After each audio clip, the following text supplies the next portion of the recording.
So we're back with Don and Renee Wooster, Parent University, talking about parenting during COVID-19 and the stuff that we're facing. And we've already had a couple of great sessions. In this one, we're going to talk about, we heard this at Cactus High School here recently. How do we as parents remain the calmest person in the room? Mm-hmm. How do we become a catalyst and not a sponge? Catalyst changes what's around it. Sponge takes on the flavor and the odor of what's around it. So how do we remain calm when the kids are freaking out and we don't start freaking out? How do we do that? So let's just talk about that for just a little bit. Yeah. I remember when our son was younger and I talked to my dad and he called me and he said, "How's it going?" And Jacob was probably like 4 or 5 and I go, not good at all. And he said, "Really? Tell me about it." And I go, "I'm trying to teach our son not to react." And he goes, "Wow, good luck with that." I was excited. I'm like, I want to learn this method. Right. And he was like, he comes from a whole lineage of reactors, right? And I was like, wow, that's such a good description of what can be happening right now in our home. But I think that for me in this time about being calm, I have to be aware of what I'm waking up with. So when it first came about, I realized how anxious I was. And it was so, I don't know, like it was such a fog that I couldn't even I couldn't get a handle on what I was anxious about. So I had to process that and kind of think through, like, what is it? Like, what are the areas? What is going on? But if you wake up stressed, you should probably pay attention to what's happening inside of your body, because I know that when I'm doing that, I'm reactionary, right? I'm just like bitey, and I'm setting a tone inside of our home, because we know that parents are the tone setters for the house, right? Yeah. And if we wake up, they're picking up on all those dimensions as well. Yeah. I think as you're thinking about that, fear breeds fear. Totally. Fear absolutely breeds fear. And we've been having conversations with our family about cutting back on our budget and how are we going to save money. And we got to prepare for the worst. And then let's celebrate along the way as we continue to be provided for and be grateful for how we're being provided for. But that's been a real journey for us. I know that I had a situation with my daughter where I just had this great conversation about cutting back the budget. And I thought I did a really good job, right? As a parent, I was the calmest person in the room and everything was great. And I thought I was really calm. I thought I was doing great. But I got done with the conversation. About an hour later, she calls me, and Nicole and Abby were out driving around looking for some toilet paper. And so they called, hey, we couldn't find any. And they said, but can we stop by and get some ice cream at the store? And I was like, I thought I was very calm. I just said, hey, we just had a conversation about budget. We have plenty of food here. Just come home. No. So they come home. Abby's not talking to me. I mean, can you imagine a 16-year-old snubbing you and not talking to you? And so she's not talking to me, which is really annoying me. And I'm like, what's wrong with you? I go, why are you not talking to me? And she goes, Dad, I'm not mad at what you said. I'm mad at how you said it. Oh. And I was like, and I didn't realize that my anxiety about finances, my fear was breeding fear in my daughter. It was increasing the anxiety in our family. And so how do I be that thermostat and not the thermometer? How do I set the temperature, So I think the expectations that we have of ourselves, we have to check those. If we expect ourselves to have real certainty, to have the answers, I think that's an unhealthy expectation. And the reality is to kind of go, sometimes the truthful answer is, I don't know about that. And being able to say that. Yeah, that's good. Right? We're the parents, we're the tall people, but the reality is to sometimes, I don't really know. And to give ourselves, because the truth is things are changing. And sometimes we have these false needs to be completely certain, and we're not. Or even the experts right now don't know what's coming. They make these models about how this is going to grow and what's going to do, and then those models fail, or they're not, their projections. We don't even know. They don't know, so we don't know. And when we can tell ourselves the truth, we'll have more peace. Yeah. Right? And you kind of go, but I'm a parent and I'm responsible and I should know. And you go, you know what? Being honest. We do better in the truth. We do better just being honest to go, I don't really know. I'm a little nervous too. Yeah. We still get to be human as parents. Yeah. So being able to go, I do not have all the answers. And you know what? To have to get to zero, one of the impacts of that book we talked about with Steve Taylor, he goes, when there's a global pandemic, there's a push to get to zero risk.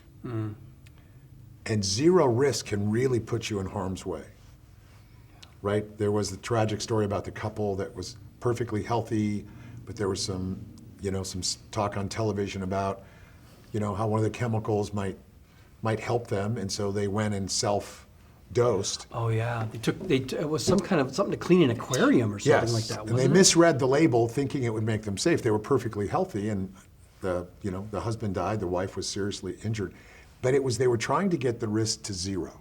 Right. Trying to make something perfectly safe is a really dangerous idea. Yeah. There is risk, and our and kids that's okay. deep down inside, they know that this world's not perfectly safe. They know it will never be perfectly safe. So if we pretend like everything's going to be okay, there's no problem, we're going to get through this, if we just keep saying those platitudes, deep down they go, that's not true. We're creating some We don't know unsustainable to go, you know what?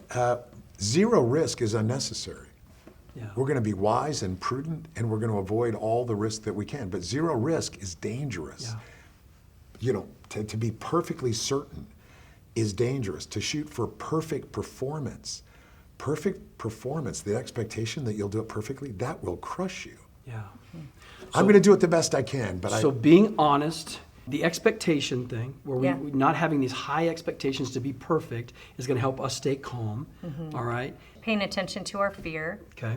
I think practically for me, it's knowing how I'm starting. So like even in the beginning of the day, as simple as deep breaths can really help you settle down, because you don't realize how much busyness, hurriedness, even if it's in your spirit of being hurried, like worried about things, because that's what fear does, it hurries us up, that breathing can calm down your body. And for me and my faith, that's a time where I pray as well. So like just getting my body and my mind settled is an important part of that process. Regarding tone, you go, I need to be settled before I can go and talk to our kids about things. Well, it's the proverbial put the oxygen mask on yourself first. Totally. And I know we've heard that a million times, but it's more true now than ever before. Right? Yeah. It's so true. And giving ourselves permission to take care of ourselves, Yeah. to have that time, Yeah. to not wake up sprinting into the day. We've got all day. Right. We're not going anywhere. We have a lot more time now. A lot more time, and giving ourselves permission to slow down and take care of ourselves. I was just started reading a book called 12 Rules for Life. Yeah. And rule number 2 was, I'm going to kind of butcher this chapter title, but it's something to this effect. It said, take care of yourself as you would if you were responsible for taking care of someone else. And I started thinking about that. I have less grace for myself. Yeah. I have more condemnation for myself. I Totally. have higher expectations for myself. Yeah. I would talk to other people totally different Yeah. than my self-talk is to myself. Yeah. So, yeah. Yeah, I think that where you can do those little things, go for a walk around the block at sunset, outdoor activity, movement, kind of puts us back into rhythm. Have a little ritual that you do. It doesn't matter what it is, but if you're having trouble sleeping, create a little ritual that, you light a little diffuser, you sit in a chair, you read a book. But those little things that we do Yeah. that become touch points are little habits that actually our bodies like to be regulated. They like if we eat about the same time. They like if we move the same times. They like if we go to sleep at the same times. So those regulation things actually keep us pretty steady. When we get unregulated, our sleep is off, our diet is off, our Water. rest is off, we're not hydrated. Yeah. And then you're sort of going, it's going to be much easier to react rather than respond. Yeah. And if you're having these big reactions, do a quick check to go, how's my regulation?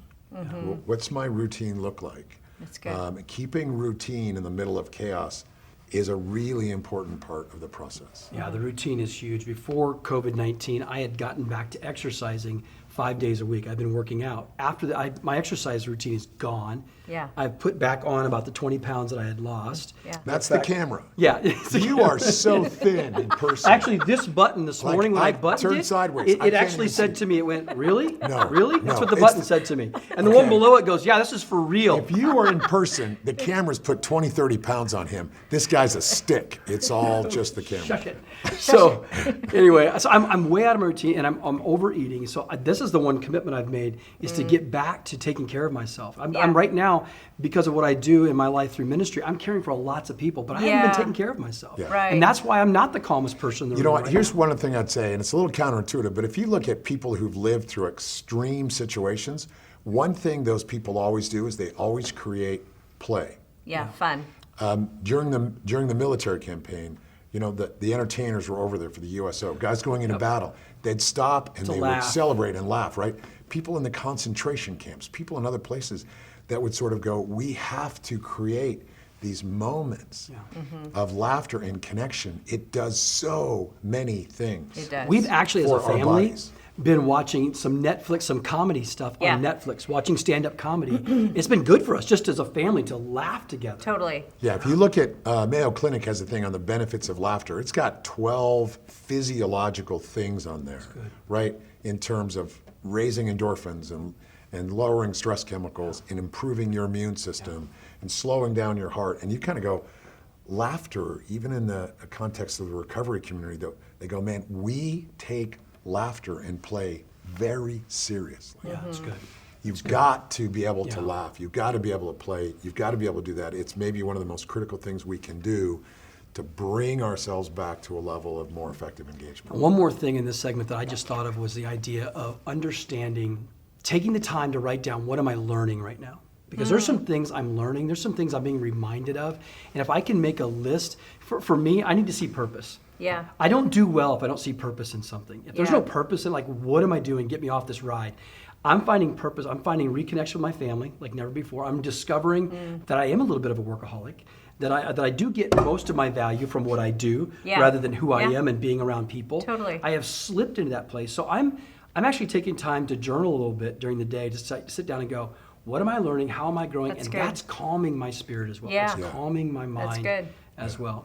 Yeah, that's good stuff. Yeah. So we're going to come back. The last segment we're going to do is we're going to talk a little bit about conflict resolution, because I'm sure there's been a little conflict little bit. in your homes right now. All right. So we'll be back and talk about that in just a moment.